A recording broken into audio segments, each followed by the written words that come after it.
Hey YouTube friends, welcome to my channel, Living Life with Mama. I'm Mama. In today's video, we are going to go over my March child support budget. So every month, I usually get it into two payments, but I do it as one. I get $600 from child support. So this month is going to be something new because of the way that my income has been going, where I'm not getting, $1,000 or over every paycheck. I am starting to pull some money out for my child support payment that is going to help pay for rent. So for rent, I'm going to set $250 to the side. I will not be paying for any of my other bills from child support. So that comes to $250, and that leaves me with $350. The other thing I'm going to do is it's combined, but it's two separate ones. So I have Capital One, but also debt savings. This actually should probably go under household expenses, but it's fine. I am going to start pulling out $100 every paycheck to put money into either one of these. Now, my Capital One minimum payment was $30. I went ahead and paid $50 towards my Capital One. So I paid $20 over my minimum payment. And then I will also be putting $50 into the debt savings because I'm hoping that doing this will allow me to save up money so that when I do spend it, I can take that money and pay my card off immediately. And it will just help me kind of have like a constant rolling of, like, if I have to go over my food budget, I know I can use my card because I know I have money in my debt savings to be able to pay that off instead of it sitting there accumulating interest. Okay, so that is $100 total. So minus 100. Okay, $250. Since I have this entire page, even though it says irregular bills or games, I'm going to do something a little bit different. So I have savings, games. I'll put $50. And my household expenses, which is the first binder, I'm going to do binder games. $50. The second one, which has my daughter's expenses, I'm going to do binder games. Actually, sorry, no, 30, not 50, 30. I was doing 50, but then with having to do what I'm doing with Capital One and the 250, I had to lower it to 30. I'm going to just cross this out and do 30. All right, binder games, 30. And then the extra one that has like pet expenses, I'm also going to do binder games, 30. Okay, and then other expenses, which is technically part of the pet expenses, but I have the 100 envelope challenge in other expenses. So I'm going to put it here, 100 envelope, and I'm going to put 50. And I'm not for sure which video it is that I explain this. I may not have even explained it. Like, you guys may not have seen it. So I did the cash stuffing for my tax returns. Then went shopping. So a lot of that money I've already spent. So once I got back home, it was like the afternoon, evening, after dinner type thing. I sat down to edit that video and it would not pull up. It said like something went wrong with it. I don't know what happened to it, but it was completely gone. I couldn't do anything because I already spent the money. But anyways, I explained all of this. And the 100 envelope challenge, the highest that I think I can do is $50. So this month I'm going to put $50 in the 50 envelope section. Then next month I'm going to pull $50 out, but I'm going to put $49 in the $49 part, and then $1 and then $1, and then the next month is going to be 48 and then 2. So I'm going to be pulling $50 out every month, but I'm going to be splitting it until I fill up all of 50 envelopes. And then what I'm going to do is condense them all down and move them to the higher amounts. And then I'm going to do it over again. If I have some extra money somewhere, like maybe a scholarship or whatever the case may be, then I can maybe put some extra money towards the envelopes, maybe the higher ones to get me a little bit further, whatever the case may be. But this is going to be a long-term savings account, kind of like my penny challenge. But doing that will eventually be $5,000, which is, like 2.5 months worth of income. And my goal is to use that towards my down payment on my house also. And then my binders gains, I had to lower it down to $30 to be able to do the 100 envelope plus the rent. Whenever I got paid that first time, that was like $900. It was for the end of the month bills. And because I have not more bills, I have a total of 11 that counts rent. And so I'm able to split, not counting rent, I can have 5 and 5. I just have to go a little further than the 15th, because my cell phone bill is due on the 16th. So I can do my daughter's life insurance, my car insurance, my life insurance, and phone with the first half, and then internet, Spire, Evergy, and renters the second half, and then split the rent by 3, one for child support, one for the first paycheck, one for the last paycheck, and it kind of offsets it. What I wanted to start doing is pulling money to the side for groceries for when I am short, so that I'm not stuck with, like I was quite a few weeks ago, with only $40. So because that was kind of the $40, I went off of that and decided to pull $60 to the side just for groceries. That is for, like, if I am stuck again with $40 of food, or let's say even $80, whatever, that I can use some of this to bump up my food budget so I'm not having to go into my bank account or charge it type thing. Okay, so this is all that I am going to do with this. So let's go ahead and see where I'm at and make sure that this is correct. It should be, because I've already gone through all of this. I explained it in the cash stuffing of what I was doing, because I believe it was, or maybe it was one of my updates. I don't remember. I am extremely behind on all of my editing. Okay, so talk time. Okay, if you don't like this, then fast forward a little bit. So I got sick right before Valentine's Day. It felt like a head cold. I got really sick. This was so February 14th, which is Valentine's Day, was on a Friday. The kids were going to be out of school that day because it was a professional development day for teachers and me, paras, everybody.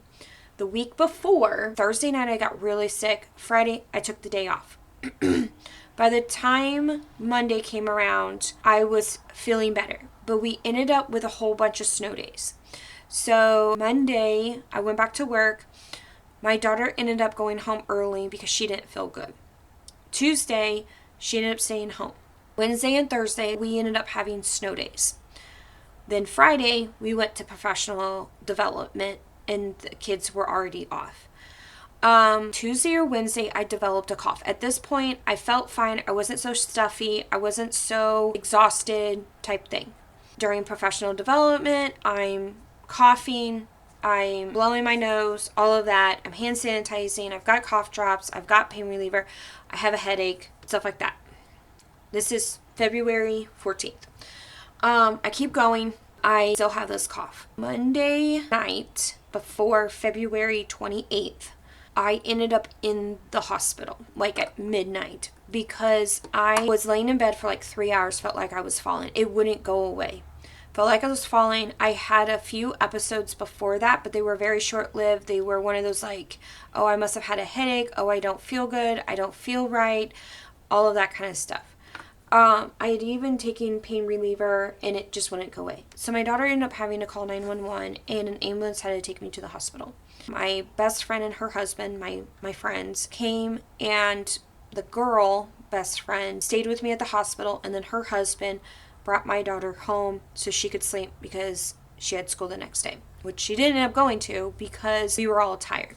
And she didn't want to leave me home alone, which is good because I ended up having to be on a whole bunch of meds and I slept all day. And in between my best friend and her, like, she would call my daughter and would be, hey, your mom needs to take this meds now, and stuff like that. So they like helped me do that kind of stuff. They helped me keep hydrated all day because I literally slept all day long.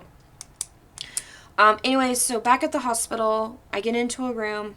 They get me tested for everything. Most of the things come back normal.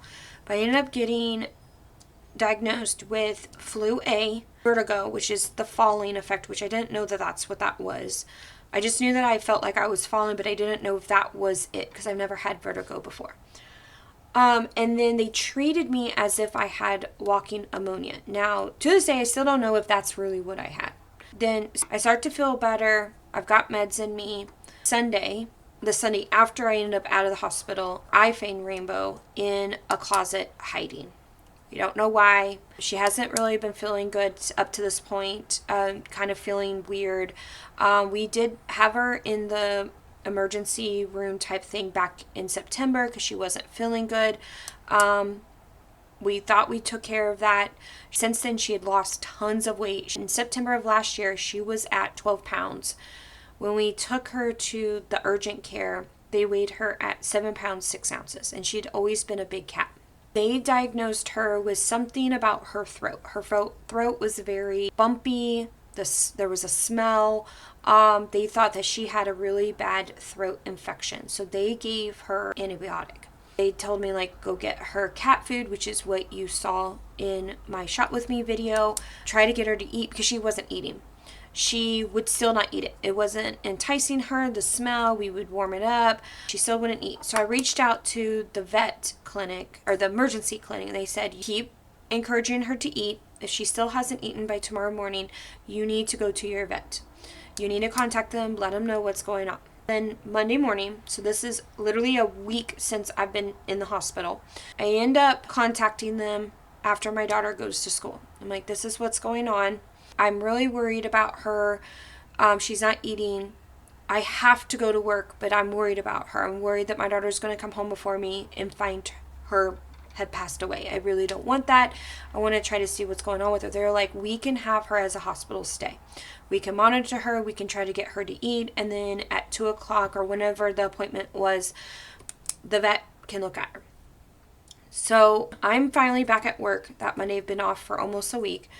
I'm back at work and they diagnosed her with something about her teeth, that she has very bad teeth, that they need to figure that out, get her an antibiotic.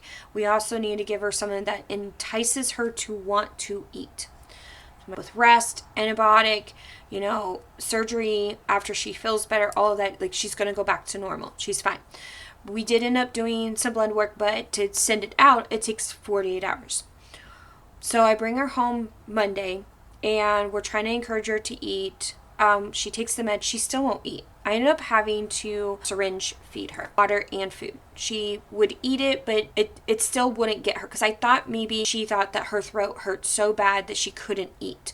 So I was trying to encourage her to eat by syringe feeding her baby food. Like, I literally made cat food into baby food, like wet cat food into baby food, added tuna to it, like anything I could think of. And before this point, I had offered her multiple things that she could eat. So anyways, she's still not eating, all that kind of stuff. Tuesday, I had a doctor's appointment. After I had a doctor's appointment, because like all of that stuff was a huge thing to be able to keep my job, that they had to have a doctor's note claiming that yes, like medical reasons, I was out for this long of a time. Like, I had a medical reason, I ended up in the hospital. So I had to do with that on Tuesday. Once I got done with that, I headed to work. Once I was at work, I text messaged the vet clinic and said, hey, she's still not eating. What do we need to do? The vet said she should have eaten within 2 hours after you gave him that meds. Like, that should have worked. Can you bring her in? Because now we need to go to the next step where she needs to be hospitalized, all of that. Well, I was already at work. I already missed out on work I'm like, I can't leave. Can we wait until tomorrow? And I try to continue to encourage her to eat by syringe feeding her, or is it possible that a friend can drop her off? In the meantime, I'm talking to my friend and everything, and she doesn't mind doing it, that kind of thing. But then the vet responded back and said, like, it is fine if that is something that you can do, and that is okay. We think she'll be fine, but then you need to drop her off tomorrow, which would have been Wednesday. I'm like, okay. So that was the plan, that I was going to come home and I was going to syringe feed her, food, try to encourage her more, water, all of that kind of stuff. In the meantime, I get a phone call from the vet and said, hey, her blood work has come in. I need you to call me back. Like, I have to have this kind of conversation with you. I cannot leave it over to voicemail or text message. So on the way home from work, I call her and I'm like, what is going on? All the kind. And it doesn't take me very long to get home. I'm not very far from my home. She ends up telling me that her blood work came back and she has liver disease. And the numbers are so high that they were surprised that she was still alive. It's so far gone that there's nothing that we can do. There is no saving her. She's dehydrated, she's weak. The reason why she won't eat is because there was so much toxins in her body that that's all she could taste. And so food didn't taste well to her, like nothing. That's why she wouldn't eat, because nothing tasted good to her. And so she doesn't have a good living situation anymore. So my daughter and I had to make the decision to bring her in then, or have the night with her and bring her in Wednesday morning. Well, we were supposed to get a snowstorm, or technically an ice storm, Wednesday. And we were like, she's suffering on top of that. But then also we didn't know what the snowstorm was, or the ice storm was going to do. At that moment, it was like 4 o'clock in the afternoon. We were fine. There was no ice. It had been raining, but that was it. It had been warm that day, all of that. But the weather was the temperature was supposed to plummet down, and we were supposed to get a ice snowstorm. So that was also in it. So my daughter and I made the decision to take her that night, and we ended up having to put her down. So with all of that, it's just been a crazy last 2 months. I've gotten behind on schoolwork. I've gotten behind on housework. I'm like barely able to keep up with the kitchen, not because like we're just laying in bed depressed, but because I was sick. We were grieving, we still are. The first 2 days was very hard. Like, it was a good thing and a huge blessing that we had a snow day that Wednesday, because that gave us a day to literally grieve for her and grieve the fact that now we have a home without Rainbow. Rainbow was not very old. She was only 7. She was going to turn 8 this May. She should not have had to pass away. She should not have had to deal with this. She should have been with us at least for another 7 years. Like, she should have been able to see my daughter go off to college. So this was also my daughter's very first cat, very first pet. So this was very hard on both of us. And so with that, and then I've had issues with CapCut. And then now, as I'm recording this, which this should have been recorded weeks ago, but with the sickness and grieving and just surviving, I haven't been doing with any of this. Now I sit here, and last night we had a massive windstorm and thunderstorm, but it was mostly wind. Once the thunderstorm passed, we lost power last night, and we also lost internet on top of that. And so not only can I do anything but record, like I can't even edit right now. I can't do my schoolwork. I can't take my test. I was supposed to take my test at 10 a.m. I've had to reschedule it for this afternoon. I don't even know if I'm going to be able to even take it. It's been just crazy. Like, insert whatever word you want and then storm. So it's been a storm. And we're hopefully on the other end. I am at the end of my math class, which has kicked me from left and right, up and down, east, west, north, south, whatever, all of the different directions, because to begin with, I've never been good with math. And it is crazy that 8th grade math can destroy me this easy. Like, there's a reason why I will never be a middle school teacher. It's just like probability, graphing, points on a graph, you know, the shape's this big and then it goes to this big, what is the point, like all of that kind of stuff, you guys, and it's a lot. So this entire book is filled with my math stuff. This one is to here. Okay, so this is math. This is what I'm dealing with. I don't know if you guys can see that. So area equations, arc length, pi, and it's a lot. I'm in it, learning it, seeing the steps, all that. I'm good. Like, I can do it. But to remember every single formula is ridiculous. Okay, so this is the beginning of my math. That was just like module 1, lesson 1 or 2. This entire binder is full of math. Just completely full. Volume, area of a triangle, area of a square, surface area of a 3D shape.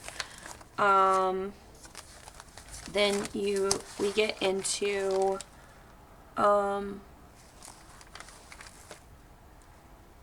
probability, flipping a coin. What's the probability of flipping a coin so many times?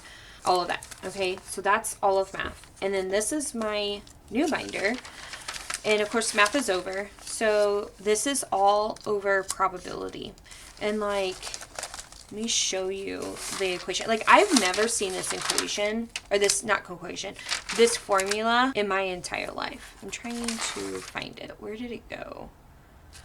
So like, this is 1. P times A, that means intersection of B. This is like probability of independent events type thing. So like the probability of someone picking, you know, a blue car over a green car or whatever. It's crazy. Okay, so here's the equation. I don't know if you can see that, but that's n exclamation point over r exclamation point times n minus r exclamation point. So n means the total number of options and r is the chosen number. So this was, options were 14 and you picked 2 out of the 14.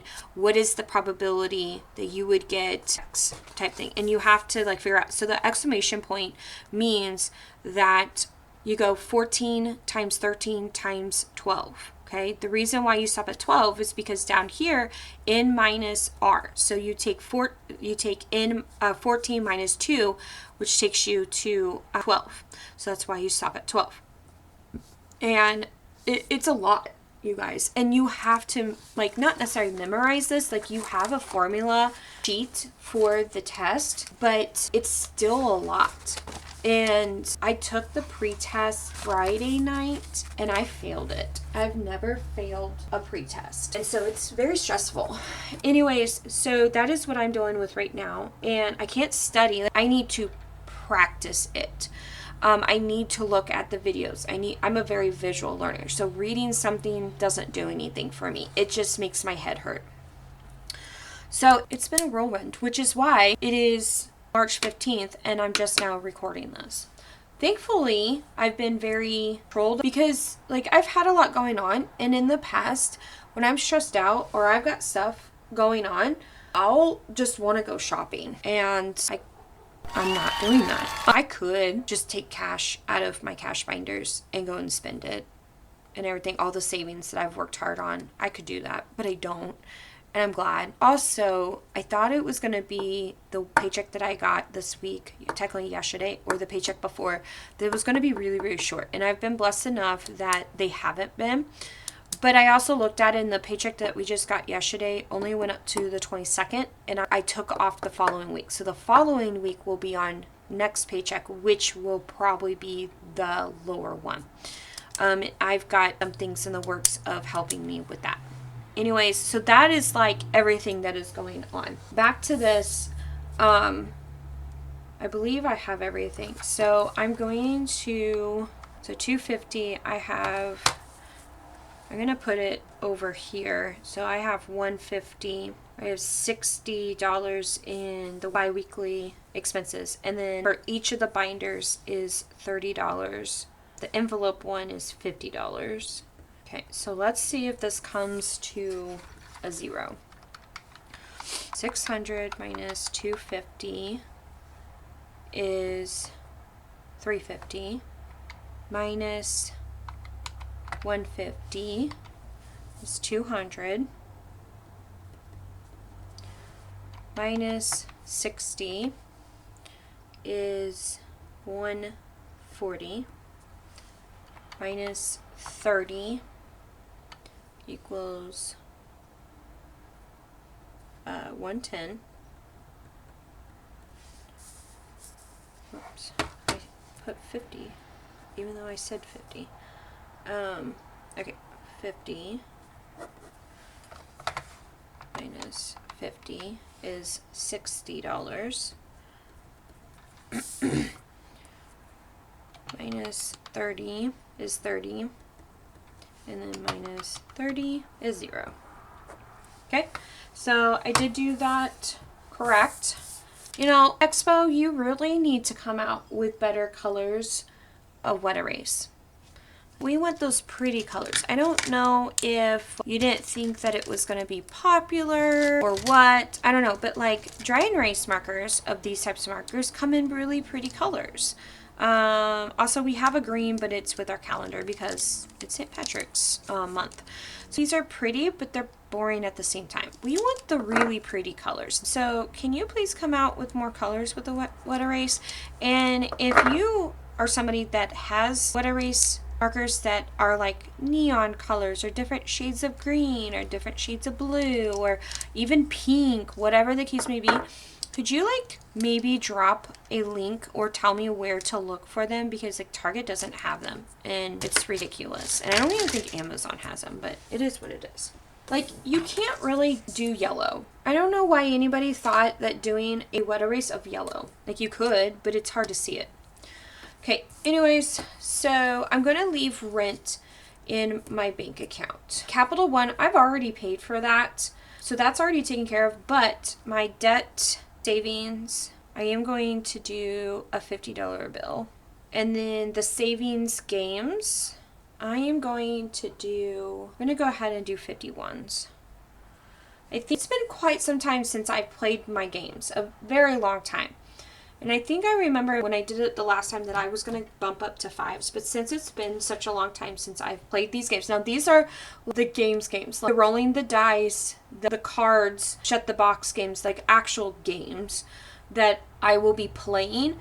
And I think I said something about that I was going to do like a mixture, but I'm just going to keep it as one since it's been forever since I have played these games. For groceries, I'm actually going to do 10s, 6 10s. I know that's a little weird because normally I do 20s, but like if I have 100 and I need 110 or whatever, it's a little bit more broken. I don't think I need to go smaller than that though. Oh, I didn't even put, okay, savings is 50. Groceries is 60. Binder games total is 90, and I'm going to do 91. So these are going to be mostly ones. And then I have 100 envelope challenge, a 50, and I'm going to just do a $50 bill so that it fits better. There's no reason to break it up. So let's go ahead and add this together. I should have a straight 300 for that. So let's see, 50 plus 50 plus 60 plus 90 plus 50 is 300. Okay, I'm going to ask for 2 50s, 0 20s, 0 100s, 6 10s, 0 5s, and then 141s. Okay, so the 141s is 140, 6 10s is 60, and 2 50s is 100. I'm going to add that together to make sure that I have that correct. So 100 plus 60 plus 140 equals 300. And 6, 7, 8, I'm asking for 148 bills. Then I'm going to use this. And I'm going to transfer this to this because this is what I'm going to be taking to the bank. All right, so there you have it. That is my March child support budget plan. I really do hope that you enjoyed this video. If you did, please give me a thumbs up down below. Please watch my other videos, make comments, like my videos. I'm being more than happy to answer any of your questions, all of that. But as always, I hope you have a great week. Bye.